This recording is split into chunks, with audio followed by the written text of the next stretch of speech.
কি ইউনূস সাহেব, ৩২ নম্বরের আশপাশে এত বড় প্রস্তুতি নেওয়ার পরেও রিকশাওয়ালা ফুলের তোড়া নিয়ে সম্মান দিতে গিয়েছে বঙ্গবন্ধুকে। আপনি না বলেছেন রিসিভ বাটন চাপ দিয়ে সব মুছে দিবেন? বঙ্গবন্ধুর ইতিহাস মুছে দিতে পারবেন আপনি? আরে বঙ্গবন্ধুকে যারা ভালোবাসে তারা কলজা দিয়ে ভালোবাসে, তারা বঙ্গবন্ধুর জন্য জীবন দিতে প্রস্তুত। সামান্য একজন রিকশাওয়ালা, সে নিজেই খেতে পায় না, সে 400 টাকা দিয়ে ফুলের তোড়া কিনে আপনার র্যাব, আর্মি, সেনাবাহিনী, বিজিবি, বিভিন্ন বাহিনী, ট্যাঙ্ক, গুলির সামনে দিয়ে সে সম্মান জানাতে গিয়েছে বঙ্গবন্ধুর বাড়ির সামনে ফুলের তোড়া নিয়ে। আপনি এদেরকে কিভাবে ঠেকায় রাখবেন?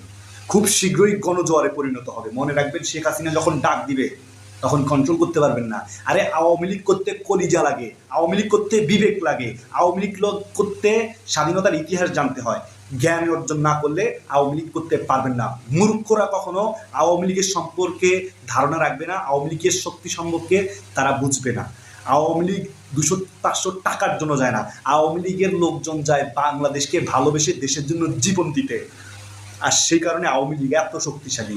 আপনি কেন, আপনার আব্বা আইয়ুব খান, ইয়াহিয়া খান, টিক্কা খান আওয়ামী লীগকে ধ্বংস করতে চেয়েছে। সব খান খান খান হয়ে গেছে, আওয়ামী লীগ বাংলার জমিনে রয়ে গেছে।